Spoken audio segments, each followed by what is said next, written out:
Hello friends, welcome है YouTube channel में। आपसे का स्वागत है। फिर से हम एक नई वीडियो के साथ आ चुके हैं, एक अपडेटेड वीडियो के साथ आ चुके हैं। आज की जो हमारी वीडियो होने वाली है वो होने वाली है स्टाफ नर्स की वैकेंसी से रिलेटेड यह वीडियो होने वाली है। और जो सबसे इंपॉर्टेंट चीज़ है कि यह परमानेंट वैकेंसी होगी। इस वैकेंसीज़ के अंदर कोई भी कॉन्ट्रेक्चुअल नहीं होगा, यानी कि परमानेंट आपको यह वैकेंसीज देखने को मिलेगी। तो वीडियो को आप लास्ट तक जरूर देखते रहें, कंटिन्यू देखते रहें। इस वैकेंसीज़ के बारे में आपको कंप्लीट डिटेल बताने वाला हूँ। साथ ही साथ सोशल मीडिया के लिंक नीचे डिस्क्रिप्शन के अंदर दिए हैं, जाके ज्वाइन कर लीजिए। अगर कोई डाउट हो तो वहाँ पर क्लियर कर सकते हैं। तो सबसे पहले देख लीजिए, अटल बिहारी वाजपेयी शासकीय चिकित्सा महाविद्यालय विदिशा की तरफ से आपको यह वैकेंसी, यानी कि अटल बिहारी वाजपेयी जो महाविद्यालय है उसकी तरफ से आपको यह वैकेंसीज देखने को मिल रही है। ठीक है, जिसका जो एडवर्टाइजमेंट है वो 16/5 यानी कि 16 मई को जारी किया गया था। इसके अंदर क्या लिखा गया है वो चीज़ें हम इसके अंदर डिस्कस करने वाले हैं। तो शासकीय चिकित्सा शिक्षा विभाग मंत्रालय भोपाल का दिनांक मध्य प्रदेश से जो चिकित्सा सेवा आदर्श सेवा नियम के तहत जो क्रमांक जारी किया गया था उस क्रमांक के क्या दिया है उसमें उल्लेखनीय ये है जो वैकेंसीज है, इस वैकेंसीज को निकाला गया है। इस वैकेंसीज की हम डायरेक्टली क्या करते हैं, जो पोस्ट है उस पोस्ट के बारे में हम डिस्कस करते हैं और आपको कंप्लीटली बताते हैं। तो सबसे पहले देख लीजिए, जो अनारक्षित है यानी कि जो जनरल कैटेगरीज है उसके लिए 7 तो बिना वर्ग की जो पोस्ट है, उसके बाद जो भूतपूर्व सैनिक की उसकी 2 पोस्ट हैं, दिव्यांग की 1 पोस्ट है, ऐसे टोटल करके इसके अंदर 10 पोस्ट रहने वाली हैं। उसके बाद जो आर्थिक रूप से कमजोर है यानी कि जो AWS वालों की है उसकी वो टोटल कितनी पोस्ट रहने वाली हैं, 8 पोस्ट रहने वाली हैं।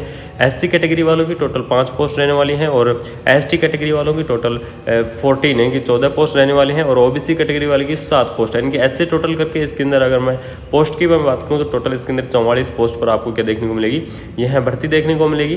ठीक है, इसके अंदर क्या दिया गया है, यानी कि जो भी चीज़ें इसके अंदर इसकी ऑफिशियल वेबसाइट की अगर मैं बात करूं तो www.gmcvidisha.org क्या है इसकी ऑफिशियल वेबसाइट है। यहाँ पर आप विजिट करें, विजिट करने के बाद आपको वहाँ पर कंप्लीट जानकारी अगर और लेना चाहते हैं तो वहाँ पर मिल जाएगी।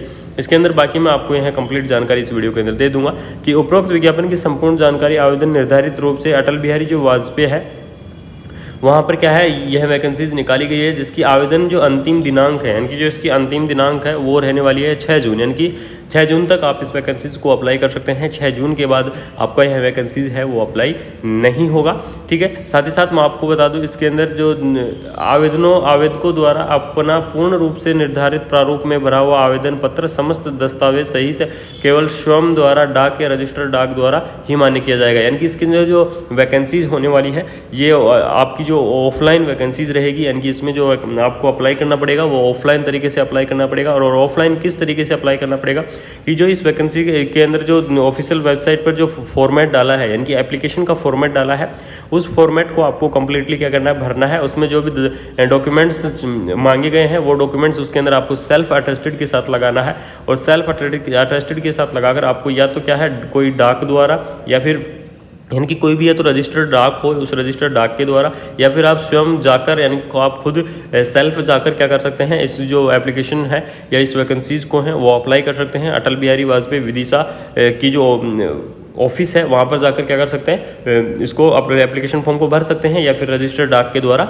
भेज सकते हैं। लेकिन इसमें एक नोट दिया गया है वो बहुत ही इंपॉर्टेंट है आप सभी के लिए, तो वो चीज़ का आप जरूर ध्यान रखना। ईमेल द्वारा आवेदन प्राप्त किसी भी परिस्थिति में मान्य नहीं होगा। यानी कि जो कैंडिडेट अगर ईमेल के द्वारा अपना एप्लीकेशन फॉर्म भेजता है तो वो एप्लीकेशन फॉर्म मान्य नहीं होगा। इसके अंदर यह स्पष्ट लिखा हुआ है। तो या तो क्या करें, आप रजिस्टर स्टाफ जो डाक है उस डाक के द्वारा भेजें या फिर आप स्वयं जाकर इस वैकेंसीज को क्या कर सकते हैं, अप्लाई कर सकते हैं। उसके बाद हम देख लेते हैं आवेदन पत्र के लिफाफे पर स्पष्ट रूप से, यानी कि जो आवेदन पत्र का जो लिफाफा होता है यानी कि जैसे आप डाक के द्वारा भेज रहे हैं या फिर आप स्वयं जा रहे हैं तो उस लिफाफे के ऊपर क्या होना चाहिए, मुख्य कार्यालय अधिकारी अधीक्षा अटल बिहारी वाजपेयी शासकीय चिकित्सा महाविद्यालय विदिशा में नर्सिंग ऑफिसर में आवेदन हेतु आवेदित पद का नाम लिखना है। यानी उस पद का नाम लिखना है, किस पद पर आप लिख रहे हैं, कौन सी कैटेगरी से आप बिलोंग करते हैं, श्रेणी का उल्लेख स्पष्ट रूप से होना चाहिए और किसी भी परिस्थिति में निर्धारित तिथि एंड समय, यानी कि अगर जो निर्धारित तिथि दी गई है यानी कि 6 जून के बाद किसी भी परिस्थिति में आपका जो एप्लीकेशन फॉर्म है वो मान्य नहीं होगा।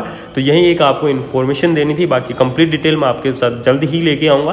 तो अगर कोई कैंडिडेट इंटरेस्टिंग है इस वैकेंसीज के लिए तो इस वैकेंसी को जरूर अप्लाई करें। Thank you so much. जय हिंद, जय भारत।